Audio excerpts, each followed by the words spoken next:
This right here is the ultimate Final Cut Pro tutorial. Let's get into it.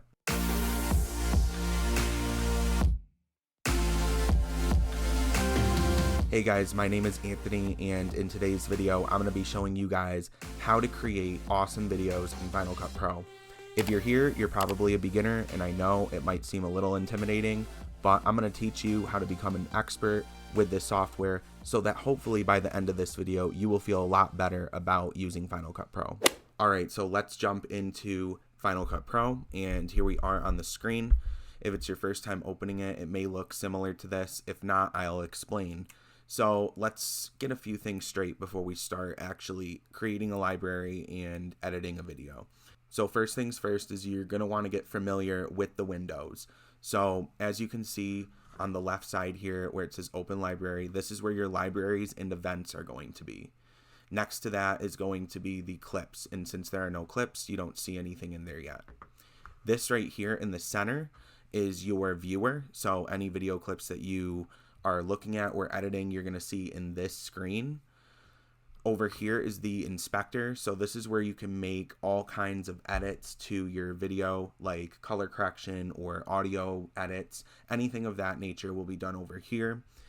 Right over here, this big empty blank space, this is your timeline. This is where all the editing happens. So this is going to be one of the crucial parts of Final Cut Pro that I'm going to teach you. And next to the timeline, you're going to see the effects and transition panel. This is where you obviously make all those edits. So that's like a basic rundown of the different windows. Now you can open and close these windows up here. So as you can see, I can close out the inspector, or I can close out the libraries. And so if you have two closed, you can't close the other. So in this situation, I can't close out the timeline. But if I open up the libraries, I can then close up the timeline. So basically, you're probably wondering, why would you want to do this? This is going to simplify editing for you so that you don't have all of these windows in your face while you're making your edits, because sometimes that can be a little much, especially if you're working on a smaller computer. All right, so now let's move on to step number one of any Final Cut Pro editing process, is creating the library. So unless you already have a library, you can work within one that you've already created, but in this case, we don't have one because you're new to Final Cut Pro. So we're going to go up to Edit, down to New, and down to Library. So now that the window is opened up, I'm going to create the library. As you can see, you can name it here, and you want to choose the location where you're going to save it. In my case, I'm going to save it to the Movies folder on my Mac, and we're going to call it Final Cut Pro Tutorial. And I accidentally made the I uppercase. There we go. Now it's looking good. Final Cut Pro Tutorial. We're going to save that to our Movies folder. And there we go. Now we have loaded our Final Cut Pro library. So as you can see, it creates an event here for you within that library. Events are ways to basically categorize different sets of video clips. Some people just create one library and then they just work out of that one library. I wouldn't recommend doing that. I like to create several different libraries. If you have a library that's like 1,000 gigabytes, I mean, that's really crazy. So I would just create a series of libraries for your different needs. Like for my YouTube channel, I have like 11 different libraries that I've worked from. And I usually, once the library gets to like 400, 500 gigabytes, I then move on to the next library. So that's like how I do it. But you can do it however you want. So this event right here, we're going to name Test. So I just did a hard click on it. By default, it's just the date, but I like to actually give it a name. So we're going to call it Test. And by clicking this arrow right here, you can actually start importing media into the library and into the event that's within the library. And we're going to do that in a second here, but I want to show you the different ways that you can import video. So obviously by clicking this arrow, or you can go up to File, down to Import, and then over to Media. And that is another way that you can import media into your library. Now, for the sake of this video, we're going to hit the arrow here, and it's going to open up the media import window. So in this window is where you can import pretty much any media you want, not even just video. You can import photos, you can import audio, you can import all types of things into this window. One of the things I like to do on the side here is down at the bottom. Now this is just me, but I'm just sharing it in case you want to know, is you can click close this window after starting import. I like to leave that unchecked. And the reason why is because if I'm importing multiple different video clips from different areas on my computer, every time I import them, if I have this checked, it's going to close the media import window. And I find that to be annoying, so I just uncheck it. But it's totally up to you on what you want to do with that. Also, another thing here is you want to create proxy media. Proxy media is going to take your large 4K files that most cameras capture nowadays, and it's going to shrink those files down so that you can edit them easier within Final Cut without having a lot of lag. So this is great if you have a Mac that is kind of old, maybe a few years old. Like my Mac is a 2017. It's still great, it's very fast, but I just find that working with proxy media makes the whole entire experience much smoother. So I would recommend turning that on. I have it on ProRes proxy. H.264 will work too. I believe if you use H.264, it'll make your files smaller, so that way the proxy files are even smaller than the ProRes proxy. Okay, so another thing too is up here in the files area, you can either copy the files to the library, so you can have them on your Mac in like another folder, and then you can have those same files in Final Cut Pro. I like to do that personally because then I have like 2 copies of the files, one in the editing software, one outside of the editing software. So that's up to you. Or you can leave the files in place and Final Cut Pro will work from that folder in which your video files are in.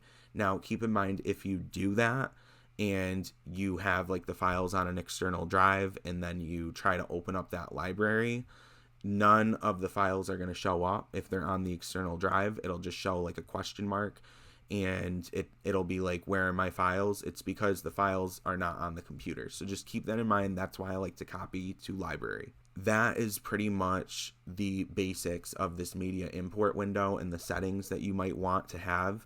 I just wanted to go over that because that's very important. But now we're going to find the video clips, and to be honest with you, I don't know what I'm going to edit yet, so let me find some cool video clips and get those imported in here so that I can show you how this works. Okay guys, so I'm back and I found the video clips that I want to import into Final Cut Pro. They're actually these clips right here, 1, 2, and 3. And honestly, I'm going to do this 4th one too. So we're going to do these 4 clips, and if you're new to Mac, there are really awesome keyboard shortcuts on this computer that you must know in order to be an expert at using any of the software on these computers. You could import each of these one at a time, or you could select the 4 clips that you want. The way that I do it is I hold down the command key and then I select the 4 clips that I want. Another way to do this is select the very bottom clip in the row and then select shift and then select the last clip that you want in the row, and it'll select those 4 clips. So that's just a little keyboard shortcut for you guys. And in here we can scrub through and watch the video clips. You can even hit the play button here, and just to make sure that you're importing the right stuff. So now that we've selected those 4 clips, whoops, I just unselected them. We're going to select them again there, and then I'm going to hit import selected. And now if I X out of the media import window, if I go up to this circle here, this circle is going to show you what tasks are being done in Final Cut Pro. So if you're importing media, this is where you're going to go to see if that media has been imported or not. Another thing that this window is going to show you is the rendering, how far the rendering has came along, the exporting. So this window is really everything. Like any task that's being done, you're going to see here. You can actually start editing in Final Cut Pro before the clips are fully imported into the software. It's super cool. Just keep in mind that the software may not have had time to create the proxy media. So if I select proxy here, you can see this clip is going to show missing proxy because it just hasn't created the media yet. So if I go back to optimize/original, I'm going to see my clip. Now, speaking of that, this view area here is going to give you a lot of good editing information. So speaking of what we just did, I want to show you that tab. This is the view tab. This is where you're obviously going to switch between proxy and original media. In here you can also view different video angles. So Final Cut Pro has a tool where you can import multiple different video angles, sync them up, and then there is where you'd be able to see all those different angles. That is super cool. And I've used that before, but we're not going to go over that in today's video. I actually have a video on that if you're interested. Definitely check out my channel. I just wanted to show you that. So now we're going to go back to the clips here and we're going to start to edit them. So we want to create a project. Right here, you can create a project from the timeline if you don't have one created, or you can go up to File and down to New and over to Project. So there's also a keyboard shortcut. You can do Command N. That will also allow you to create a new project. So we're going to select that, and then we're going to call this test project. Select OK. And now we've got our project created. So I'm going to double click on that. And now, as you can see, the timeline is open and you can start editing. So I'm going to actually close out my effects window here and my inspector, and I'm just going to focus on dragging in the clips that I want to edit. So one thing that you can do is you can either select what portion of the clip you want to edit inside of the events and libraries window, and then you can drag that into the timeline, or you can drag the entire clip into the timeline as a whole and edit it within the timeline and cut bits and pieces of it out. I'm the type of person that likes to do it this way. If you like to do it the other way, you can do it whichever way works best for you, but this is how I like to do it. And I just find it to be a little bit easier. I don't know, that's just me. But we're going to go through and cut this clip down. So I'm just going to quickly scrub through it. And as you can see, I'm not doing anything with the drone. I'm just hovering there. So honestly, the part where I'm just hovering and then right where we start to move forward toward the home, I'm going to cut that whole beginning piece out by hitting Command B. Command B. That'll cut the clip in half, as you just saw. And then I can delete the first section of the clip. Now that's gone. And if I start here and I hit the space bar, it'll start playing the clip. And as you can see, it starts really nicely. It comes right into the house. But eventually this ends. So I want to scrub through to where it ends. There it is. Back up here a little bit. And there is the ending of that clip. So I'm going to press Command B. And now that clip, this right here that I've highlighted, that is a edited clip now. That clip is now cut down. So that's good. Now we can go through the rest of this long clip and cut it up even further. So as you can see, when I come out of the house here, I'm going to hit Command B. So you're getting the flow of it here. I'm just going through, finding where the clip ends. So right there's where it ends. Hit Command B. And I just keep going through and cutting up different parts of this long clip.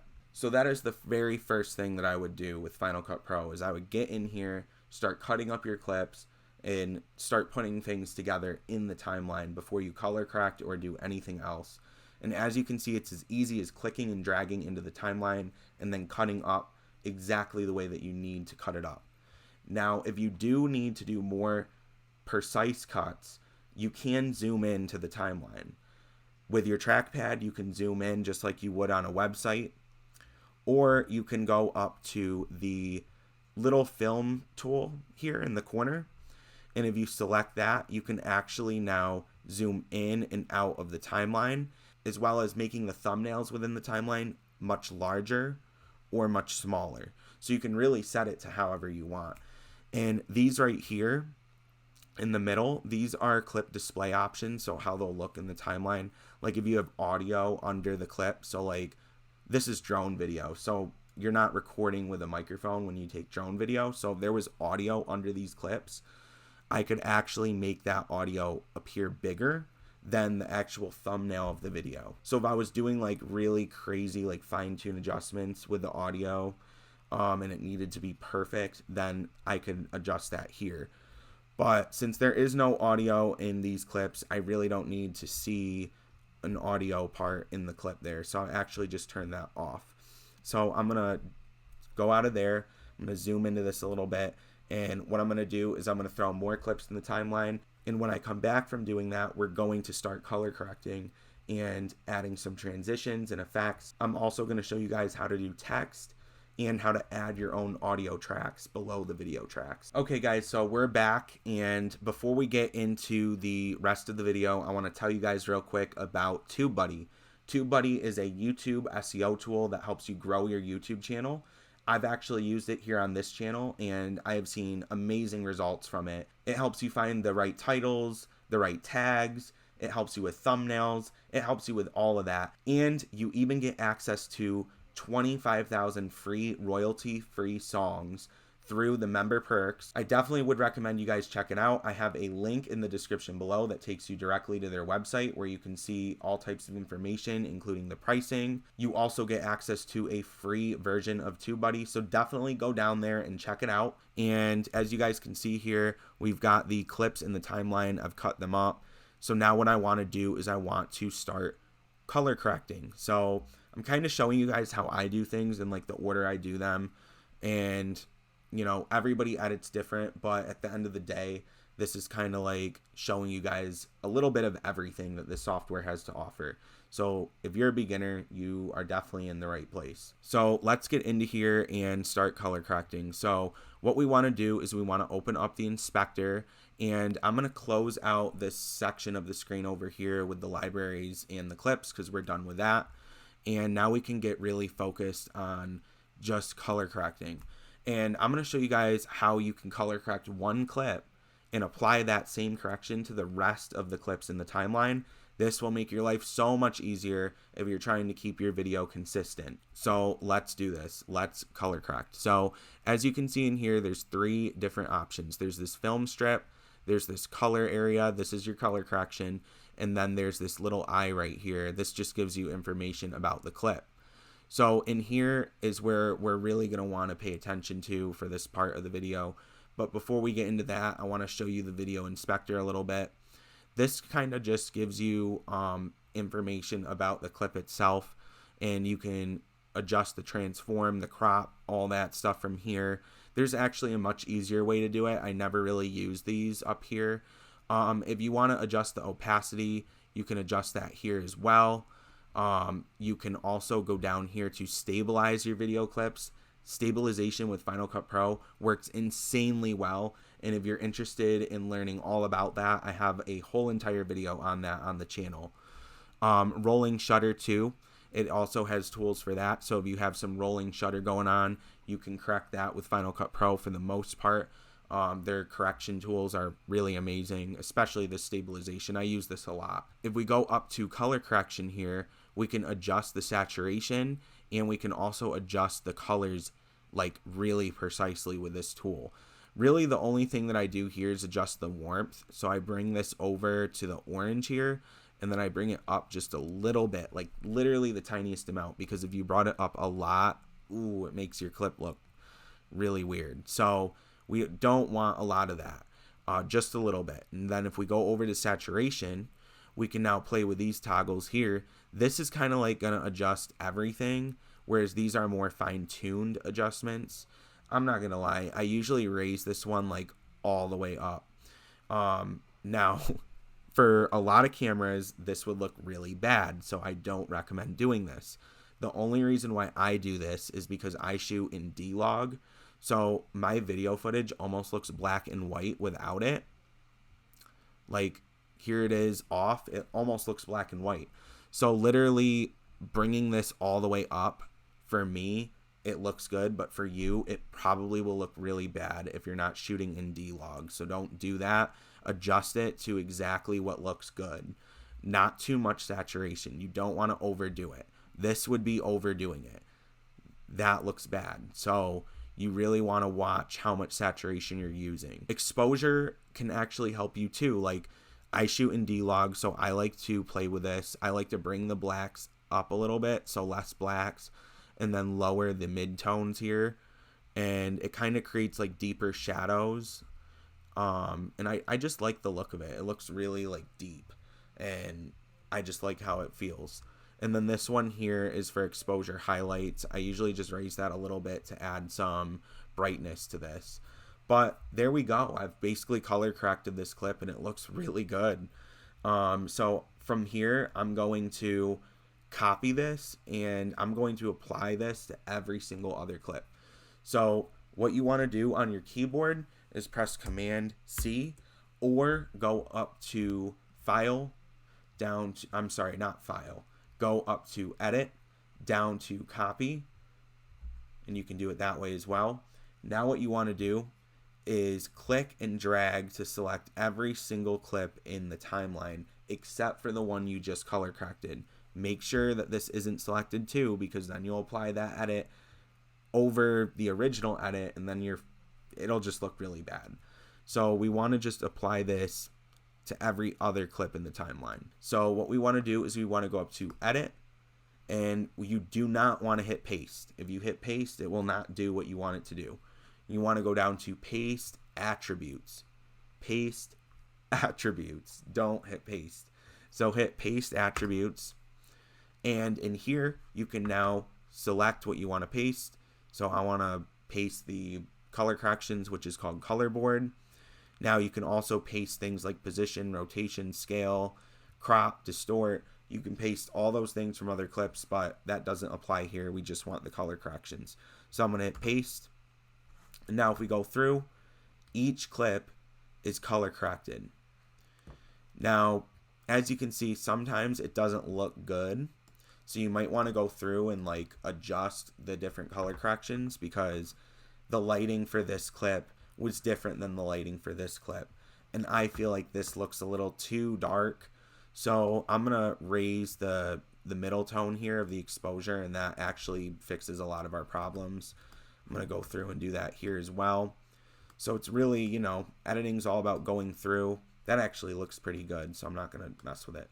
But editing is about going through and just like, you know, editing, making those fine-tune adjustments. So now we've done color correcting. Now we can move on to transitions. So like I said, this video is just a basic rundown, so we're not going to go through and like apply all these complex transitions. I won't bore you to death with that. But I do want to show you how to access the transitions. So over here, there is a little butterfly looking thing. You press that, that is going to open up your transition window. So you can select all to see all of the transitions that you have, including the ones that you've downloaded from like third parties, so like plugins. But for the sake of this video, we're just going to use the most generic transition that there is, and it's called cross dissolve. So I can scrub over it and see what it looks like. It's just really a basic fade, but all these transitions work the same. So what I'm about to show you with cross dissolve is literally the same throughout the entire transitions in this software, like the same. So don't worry. We're going to drag this in to the very first clip here. So as you can see, you can go in and drag it wherever you want in between any clips that you want. I'm just going to drop it there. And now you can leave it as it is and watch it to see if it looks how you want it to look. Or you can adjust it so that if you want it to be shorter, you can make it shorter. If you want it longer, you can make it longer. So literally, this is like exactly how it works with all the other transitions. Now, say you have one transition that you want to apply to every single clip in your timeline, you can do that very easily. What you want to do is select every single clip in the timeline like we did with the color correction and copying and pasting that. What we want to do is we want to go to the transition that we want to apply. So literally any of these transitions.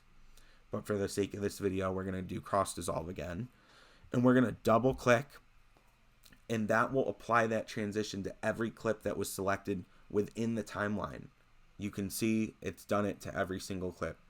And it just makes your life easier if you're just trying to do a bunch of generic edits. Now, I know my drone footage looks horribly distorted, so I actually downloaded a third-party plugin to Final Cut Pro to deal with this. And if I go right next to this butterfly, if I click these two screens here, that's going to open up the effects panel. These are all your video effects. In here, I actually can search for different effects. So I'm going to search the one that's called Mavic 2. That's for my distortion here. So to apply any of these effects to any of your clips in the timeline, you simply just click and drag the effect in, just like I'm doing here. I'm just going to go through and drag this effect into every single video clip, because every single video clip is horribly distorted. So now that I've done that, I've fixed the distortion in all my clips. If you're interested in figuring out how to do that yourself, I have a whole video on that on my channel. But yeah, guys, things are looking really good with this project. We've got transitions, we've got color corrections, we've even got an effect to deal with my distortion. So now what we're going to do is we're going to add some text to this, and after that, add some music, and then we've got a project that we built from scratch here. So what I'm going to do now that I'm done with the video effects and transitions is I'm just going to close that out. I'm also going to close out the inspector since we're done with that. And I'm going to reopen our libraries panel here, because this isn't the only area for clips. This is also where you're going to find your text and generators. So in here, if I go over to this box with the T, this is where the text is going to be located. So in here, I can go down to, or I can go up to here where it says titles. And in titles is where all your text is going to be, including the third-party plugins that you may have downloaded to Final Cut. Generators, same thing. Generators are like solid backgrounds or, different elements for your clips. I also have a bunch of third-party generators that I downloaded. Let's add some text here. So this is the most basic text that you can get with Final Cut Pro. This is just like what comes with it, but it's kind of nice, especially for beginners. It's not too complex, and you can just drag it in just like I did. You can drag in multiple text boxes throughout the video if you wanted to. For the sake of this video, I'm just going to use one just for the title here, and I'm going to edit this so that it doesn't say custom 3D. Now I can double click it and I can just start typing in here, or I can open up the inspector and go over to the T inside of the inspector, or I'm sorry, not the T, the lines, and I can go in here and type what I want it to say. So there's multiple ways that you can do this. I'm going to type in Greyhawk Scottsdale, because that's where this video clip is from. And in here, I can adjust the font, and I'm going to go down to something cool like Futura and adjust the size by dragging this thing down. And if I select this plus in the center here, I can actually drag this anywhere I want inside of the video. So that's really cool. So I'm going to drag it down toward the bottom. And if I want to even change the color, that is something I can do too by going down to here where it says substance and select in here. And now I can change the color. If I don't like the 3D effect that it's giving me, I can also turn that off by going right here and turning it off. Now it looks good, so I'm going to leave it on. And there we go. I have the text. Now I'm going to show you something really cool to make the text pop even more. So you can actually add transitions to text just like you would with a video clip. So if I go here to the transitions tab, and I'm going to go down to this one called movements and down to this one called slide. There we go, slide. I'm going to drag slide into this text box, and look, it applies the transition in there. Now I want to configure it properly. I almost said that really weird. So if I select the transition here, this first transition, it's sliding in. As you can see here, it's sliding in from the right. So that's okay. If I go to the last transition though, we want it to slide out. So I'm going to select slide out and slide out from the right, and check this out. It slides in, slides out. So you can apply transitions to your text and make it look super cool. It's kind of a way to animate your text. Awesome. So I really like how that looks. And now what I'm going to do, I'm going to close some of these windows. and I'm gonna go down to my downloads folder because I already downloaded a music track. And what I'm gonna do, as you can see right here, I can select that music track and drag it right into Final Cut Pro right from my downloads folder. Like I said, another way to do this would be to go to File and then go to Import Media and do it that way, or you can just click and drag it in. And as you can see, I can't see the audio waves for the soundtrack, so I'm gonna go over to here where we were at earlier and select this one right here so that we can see those audio waves. And as you can see right here, my video ends and the audio would just like keep playing. So I want to select the audio at the end here, and I want to hit Command B, just like we did with the video clip earlier. That cuts the audio in half. I can now select these two, the blank gray space video and the audio clip that we're not going to use, and just delete it. And just to make sure that this video doesn't abruptly end and the audio just doesn't stop, that would sound horrible, is we can go here and we'll get these two little arrows and we can actually drag this out, and that'll make it fade out. So at the end of this tutorial, I'm actually going to play this video for you guys so that you guys can see the finished product, and you'll see what I mean. The audio will just fade out in the end. Really cool. In the beginning here, since we started the music track from its true beginning, I'm not going to do the fade because it'll just fade in on its own, since that's the true beginning of the track. So guys, that is like a basic video and a basic rundown of how to edit a video real quick. Looks really awesome, and I edited that super fast. At this point, I've been recording for 41 minutes. So I was able to give you guys pretty good rundown in 41 minutes, and hopefully you'll feel really confident when you're editing your videos in Final Cut Pro. If you liked what you watched in today's video, definitely hit the subscribe button and notification bell, and also make sure to give this video a thumbs up so that way it'll rank higher for me in the algorithm. Thanks so much for watching, guys, and I'll see you in the next video.